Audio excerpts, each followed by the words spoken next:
Again, we enjoyed that video, the 1961 season. There were 3 videos available from that season, and when we chose this one, UMS, of course, an outstanding football team that year. They went on to go 8-2, if I understand correctly. And, of course, one of those losses coming to the state champion, the Foley Lions, the 34-0 victory by the Lions. And Coach, again, Coach Jones, as you look back on that game and that season, so many great players who went on to do great things in life in various respects. Yes, we have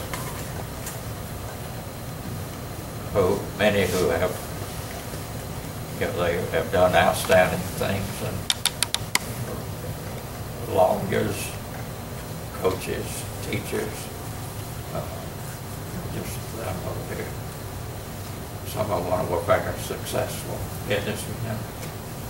It was obviously a special season for, as is always the case, in communities like Foley, your town sort of centers around the football team and is energized by its success. Of course, Foley has enjoyed many successful seasons throughout our storied history. And that particular year, Coach Smith, the townspeople, some of the business people in the community raised some funds and rewarded this team, to me, I thought, in a really special and unique way.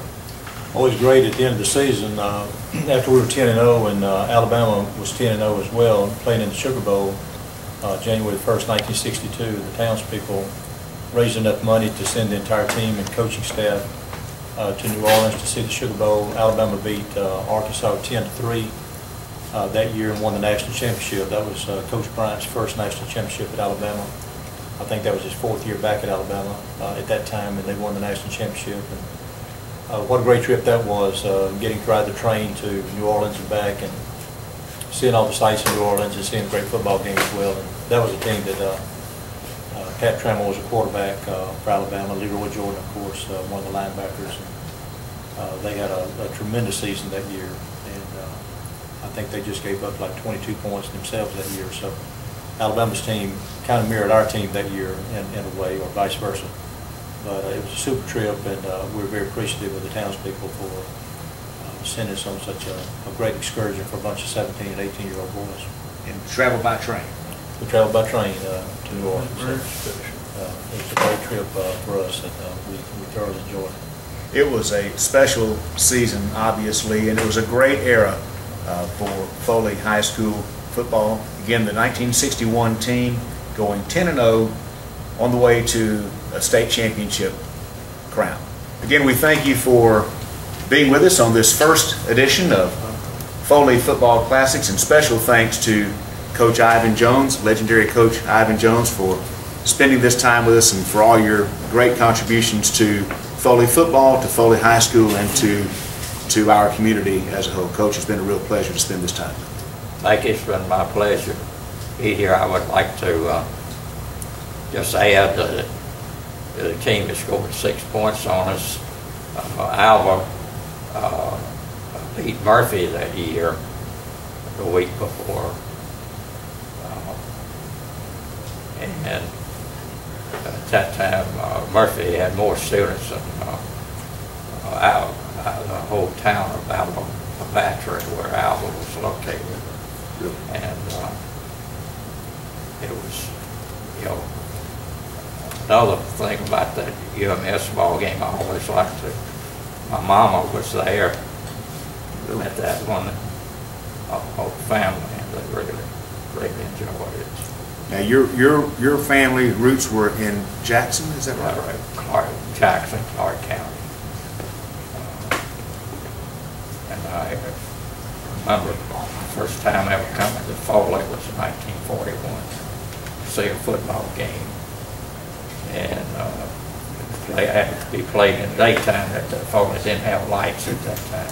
When did we light the stadium? Sometime I think in 44 or 45. That's what I've been told.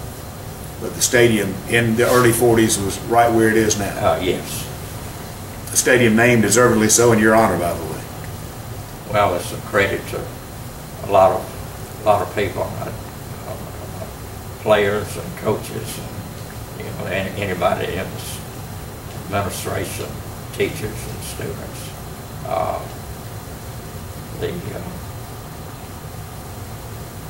You know, Coach, you talked about UMS Wright going 8-2, being a very, very respectable football team that season.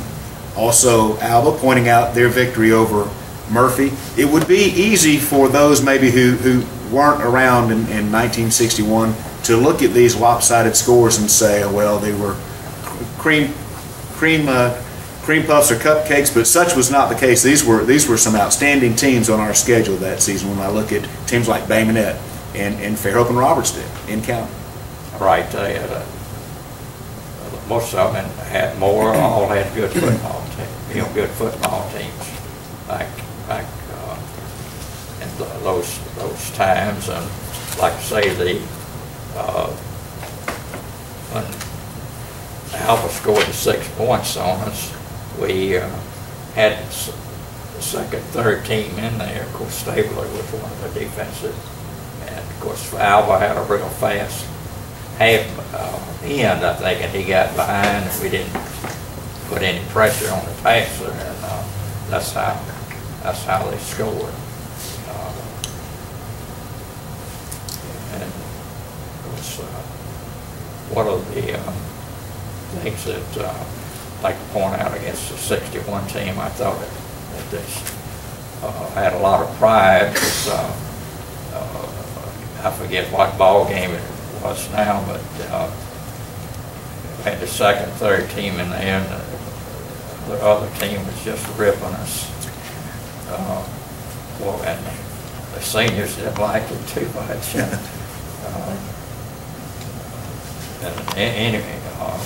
Anyway, we finally got them stopped, and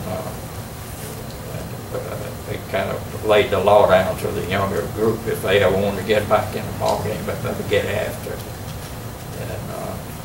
And a game or two later, I forget who we were playing. It could have been Atmore. When the younger kids got in there, they really got after him, and even the officials commented about how hard they got after it and hit, that younger group. And all those kids getting to play as much as it did, it really helped the next couple of years. It's nothing like game experience.